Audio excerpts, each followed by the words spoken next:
Nakakaiyak na panagpo, Rustong Padilla at lihim na anak nito kay Carmina Villaruel nakita na sa unang sandali.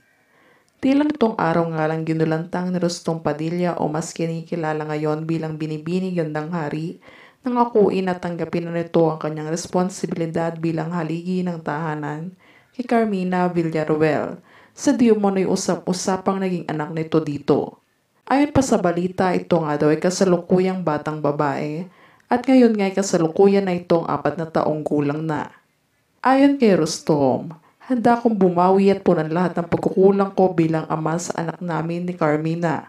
First of all, malaki ang pagsisisi ko sa aking ginawang kamalian kay Carmina at sa anak namin na nadamay sa nangyari. Bagamat nakalipas na ito ay humihingi ako ng kapatawaran sa pamilya Villaruel dahil sa laking disappointment ko na talikuran ang responsibilidad ko bilang ama. Dagdag pa nito na sobrang nga daw siyang naduwag noon na harapin lahat ng ito dahil sa kanyang murang edad ay takot pa siyang gampanan ng pagiging ama niya. At kung gayon ay kasira ng kanyang showbiz career ang issue na ito. Sobrang nga din daw na daming pagsubok na dumating sa kanyang buhay noon na hindi niya kayang lampasan nung magkarelasyon sila ni Carmina.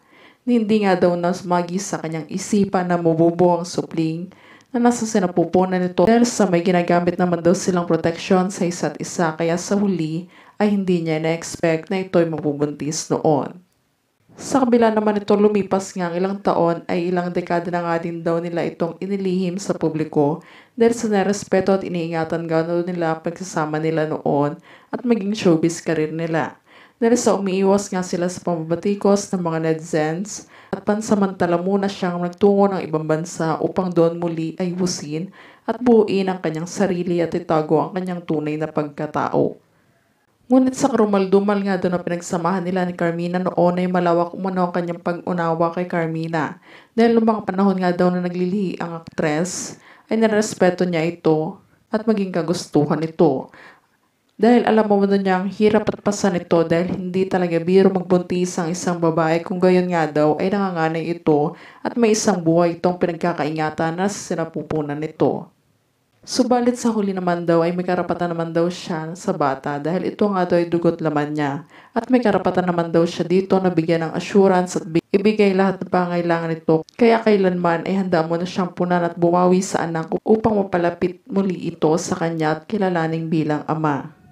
Samantalang lumipas naman ang ilang dekada at ito na nga pinakaabangan ng lahat kung saan ito na ang takdang araw na pagkikita nila ng kanyang anak at ni Carmina sa unang pagkakataon at tila nga naging emosyonal mga ito sa isa't isa at doon nga sila nito nagkakilala at nagkamabutihan muli ang kanilang loob. Kaya mabiro pa nito sa kanyang anak na baka nga daw ito nang sumunod sa kanyang yapak sa pagsushowbiz pag dumaan ang takdang araw. Kasunod naman ito ay hindi nga rin niya pinatagal ay hiningi nga din niya ang kamay ng pamilya Villaruel na siyang muling tanggapin ng mga ito sa pangalawang pagkakataon upang makapiling ang kanyang anak kay Carmina at mabuo ulit ang kanyang pamilya. Sa pagkakataon naman na ito ay labis-labis naman ang kanyang pasasalamat kay Carmina dahil sa bandang huli nga daw ay binigyan siya nito ng pagkakataon ay pakilala bilang ama sa anak nila. Sa naging latest interview naman ni Carmina ay tila naging emosyonal naman nito na balikan nito ang pagpapatawad niya kay Rustom na ilang taon niyang minahal. At mangiyak-ngiyak nito ang binahagi ang muling pagkikita ng kanyang anak na hindi niya na-expect ang maging reaksyon mga ito sa isa't isa. Na baka sa pagkahumaling ng mga ito at excited na nga din daw na makita niya na makabanding ang mag-ama sa unang sandali. Huling naging mensahe nito. Parang nga daw naging roller coaster ride ang kanilang buhay ni Carmina. Sobrang daming pagsubok na dumating sa kanyang buhay noon na ngayon nga ay unti-unti na nilang nalulutasan at nalalagpasan. Sa ngayon nga hindi pa din siya makapaniwala sa mga nangyayari dahil hindi niya lubos na maisip na tatanggapin agad-agad siya ng kanyang anak. Kung gayon ay malaki ang pagkukulang niya dito, kaya naman daw ngayon ay malaya na siyang gawin ang lahat ng gusto niya na walang kinakatakot at pinapangamba sa kanyang sarili.